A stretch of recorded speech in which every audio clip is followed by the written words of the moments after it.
अऊज़ु बिल्लाहि मिनश शैतानिर रजीम बिस्मिल्लाहिर्रहमानिर्रहीम अल्लाहुम्मा सल्लि अला मुहम्मद व आले मुहम्मद। किताब करामात रिज़विया में एक वाक़या नकल है कि सैयद जाफ़र हुसैन अपना वाक़या बताते हैं कि मैं मशहद के करीब ही एक गाँव में रहता था और एक दिन मैं ठंडे मौसम में ठंडे पानी से नहाया तो उसका असर ये हुआ कि मेरी ज़बान भी बंद हो गई और मुझे दिमागी मसाइल भी पैदा हो गए। कुछ दिन मैं कोहिस्तानी इलाके में घूमता रहा। जो दिमागी दिमागी मसाइल थे वो तो मेरे ख़त्म हो गए, लेकिन मेरी ज़बान नहीं खुली थी, मैं बिल्कुल भी बोल नहीं सकता था। फिर मेरी वालिदा मुझे मशहद लेकर आईं और वहाँ पे जो हॉस्पिटल थे वहाँ पे मुझे दिखाया। तो डॉक्टर ने पहले तो ये कहा कि सबसे पहले हम इसके दिमाग का मुआयना करेंगे, उसके बाद बीमारी की तशख़ीस होगी कि इसको कौन सी बीमारी है, क्या मसला है, उसके बाद इसका इलाज चलेगा और फिर इंशाल्लाह खुदा खैर करेगा, अल्लाह चाहेगा तो उसकी सेहत सही हो जाएगी।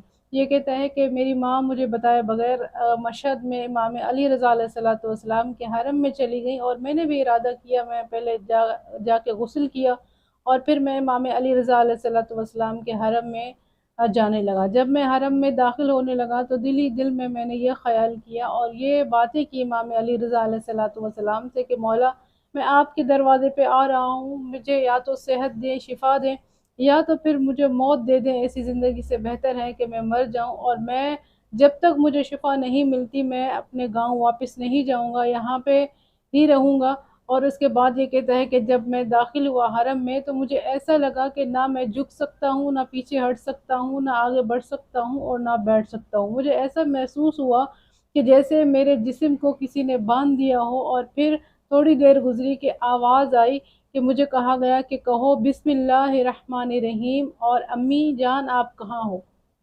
ये कहता है कि मैंने बहुत कोशिश की कि मैं बिस्मिल्लाहिर्रहमानिर्रहीम को दोहराऊं, लेकिन मैं नहीं दोहरा पाया। दूसरी मर्तबा आवाज़ आई कि कहो बिस्मिल्लाहिर्रहमानिर्रहीम, लेकिन फिर भी मैंने कोशिश की लेकिन मैं कह नहीं पाया, मेरी ज़बान से ये अल्फाज अदा हो नहीं पा रहे थे। तीसरी मर्तबा भी यही आवाज़ आई कि कहो बिस्मिल्लाहिर्रहमानिर्रहीम। मैंने बहुत ज़्यादा कोशिश की लेकिन मैं अपनी कोशिश में कामयाब नहीं हो पाया, मैं ये बिस्मिल्लाहिर्रहमानिर्रहीम का जुमला अदा नहीं कर सका। उसके बाद मुझे महसूस हुआ कि मेरे जिस्म पे सर से लेके पाँव तक ठंडा पानी डाला गया और उसके बाद मैंने फरियादी आवाज़ में कहा कि बिस्मिल्लाहिर्रहमानिर्रहीम अम्मी जान आप कहाँ हैं। तो मैंने देखा कि मेरी माँ मेरे सामने है और वो रो रही है और उसके बाद वो मुझे चूमने लगती है और कहती है कि तुम्हें इमाम रज़ा अलैहिस्सलाम ने शिफा बख्शी और अब तुम बोलने लग गए हो।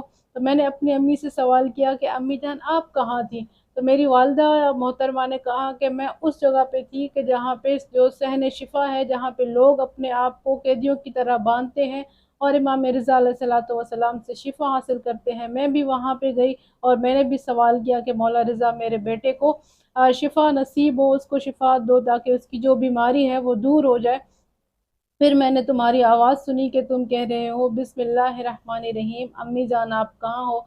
तो मैंने समझ लिया कि मौला रज़ा अलैहिस्सलाम का करम हम पे हो गया। इमाम रज़ा अलैहिस्सलाम ने हमारी तकलीफ़ें दूर कर दी, इमाम रज़ा अलैहिस्सलाम ने हमारी दुआएं सुन ली और तुम्हें शिफा नसीब हो गई। बेशक इमाम रज़ा अलैहिस्सलाम बहुत ज़्यादा मेहरबान है अपने ज़ायरीन पे। खुदावंद करीम से दुआ है कि परवरदिगार वो लोग जो अभी तक इमाम रज़ा अलैहिस्सलाम की ज़ियारत से महरूम है उनको जल्द ही जल्द इमाम रज़ा अलैहिस्सलाम की ज़ियारत नसीब फरमा और जो गए हैं उनको दोबारा हरम इमाम रज़ा अलैहिस्सलाम पे जाने की तौफीक अता फरमा। अल्लाहुम्मा सल्लि अला मुहम्मद व आले मुहम्मद।